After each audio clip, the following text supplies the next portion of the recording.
restent aux côtés des hommes en Tunisie, en Égypte, en Syrie, en Algérie, au Maroc, en Libye et à Bahreïn et ailleurs. Elles participent aux mobilisations, prennent la parole, font des banderoles.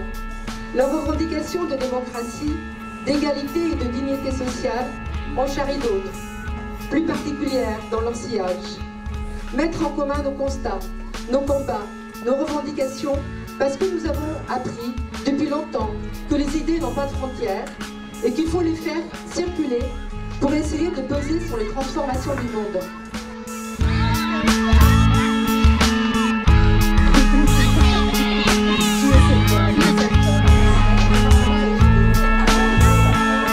Donc, il y avait deux choix, soit rester en Libye et continuer à écrire des poèmes, des romans, des nouvelles, mais sur les problèmes sociaux, sur l'amour, mais surtout pas sur tout ce qui concerne la politique dans le pays. C'est bon? Un documentaire fait peur à un régime qui a pu rester pendant 40 ans et dominer ce pays, et malgré ça, il avait peur d'un documentaire. Donc le projet de loi sur le quota est au Parlement. Nous avions demandé 30%, on nous offre 33%. Non. Pour faire une révolution, il ne faut pas militer du haut, mais aller vers les femmes. Vous savez, après une révolution, on n'a pas le paradis. On a tout à construire.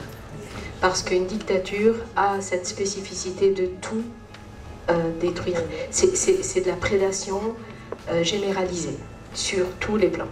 La démocratie, ce n'est pas le pluripartisme, ce n'est pas la liberté d'expression. La démocratie, c'est tout un travail éducationnel, un travail sur les mœurs, un travail sur soi. Pour nous, les jeunes sont des porteurs aussi d'idées. Et si ils grandissent, ils deviennent adultes en portant l'idée de l'égalité, de la citoyenneté des femmes, ils pourront transmettre ça à leurs enfants, à leurs filles et transmettre ça aux villageois. Et souvent on est surpris de la manière dont des femmes qui sont privées de la parole, quand elles l'apprennent, elles sont beaucoup plus crédibles que n'importe quel intellectuel qui va écrire sur elles ou qui va parler à leur place. Donc qu'est-ce qui vous a poussé concrètement à vous exprimer dans un pays où le contexte ne permettait pas? Je n'ai pas les mêmes droits que les hommes, et ces hommes qui sont dans mon pays n'ont pas les mêmes droits que les hommes dans les pays démocratiques. Donc je pense que c'est de là que vient mon engagement. C'est une question de dignité, de vie ou de mort, en quelque sorte, de dignité humaine, voilà.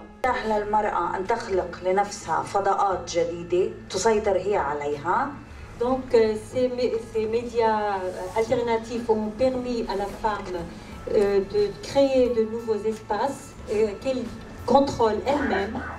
First of all, I think women's oppression is not a matter of culture only, but it's a matter of politics as well. It's a political oppression. Donc, dans un premier temps, je pourrais dire que la question des femmes n'est pas une question seulement culturelle, mais c'est une question politique, surtout et avant tout. Maintenant, qu'est-ce que c'est l'art et la révolution? Je pense que la révolution est une forme d'art. Je crois.